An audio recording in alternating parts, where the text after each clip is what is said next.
Hi, it's Minix and welcome to our YouTube channel. Today, nandito ako sa office ng Motomo. And I would like to thank Sir Dark Scheme sa pagbibigay ng mga gifts dito like t-shirt and also sa bonnet. So, shout out sa Urban Street Art Clothing. And isa-isahin natin yung mga shirt na binigay nila. So, feeling ko, free size to. Pwede sa babae, pwede sa panlalaki. So, unahin natin yung... Yan. Yung likod niya. So, yan yung design. Siyempre, yung nasa harap niya is yung tatak niya. Urban Street Art Clothing. So, to. Feeling ko kasyang-kasya sa akin to, diba? And, tingnan naman natin yung isa, yung kulay itim. Check natin yung kulay itim dito. Ang ganda ng design niya, in fairness, Very unique din. Pwede ito pang regalo, lalo-lalo na glove selling. Christmas. So, mga inaanak nyo. May malaki na ba kayong inaanak?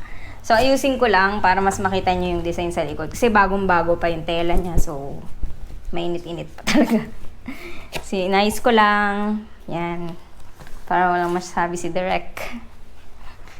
Yan. So, ito naman yung kulay black niya. Kanina white yung pinakita ko. So, yung design niya. Ano ba tong design na to? Pero artistic, no? And Urban Street Art Clothing pa din, yung nakalagay. Tapos, yun. Free size talaga siya. Large yung nakalagay dito, eh. And, syempre, titignan natin yung mga bonnets. Meron tayo ditong tatlo, iba't ibang kulay. Meron tayong color purple or violet. Green, apple green ata to, and pink. So, tingnan natin. Kaka-excite buksan, no? Parang ikaw yung niregaluhan. Oh, okay. So, may nakita ako dito. Thank you. Yan, yung name ko, Janica de Guzman. Tapos, me, Motomo. Ayan. Thank you, Sir Dark Scheme. Diba? May pa-notes pa. So, check natin yung bonnet. Kulay violet. Sakto nakakulay puti ako, no? Stig ba? So, ito siya. Nakalagay din. Urban Street Art Clothing. Stig. Makapal yung tela niya. Bango.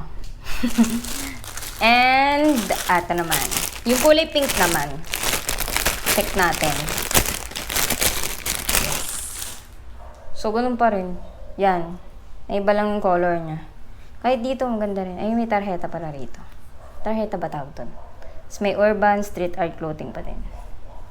And yung last natin is yung color green. Diba? Ang ano sa mata, no? Kitang-kita ka nito pag sa dilim. And Urban Art. Di ko alam, bagay ba sa akin to? Ay, yung kulay pink na lang. Piling ko mas okay yung pink sa akin. Girl na girl, tignan. Alam mo, gugulo yung buhok ko. So, yan siya. Hindi ko alam magsuot ng bonnet. Ganito ba? Ganyan ata. Yan.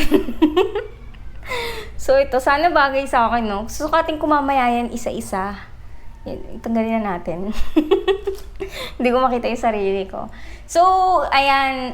Thank you so much, Urban Street Art Clothing, sa pagbibigay ng mga shirts and also sa bonnet. Sa mga gustong mag-sponsor sa Motomo ng mga kagaya nito or iba't ibang products, ayan, feel free to message us sa aming Facebook page na Motomo. And also, don't forget to subscribe to our YouTube channel na Motomo. And kung sa mga gustong mag-request or comment na kayo sa aming YouTube channel kung anong mga different motorcycles ang gusto nyong reviewin ko, or kahit naman hindi motorcycles, kahit sports car or iba't ibang sasakyan.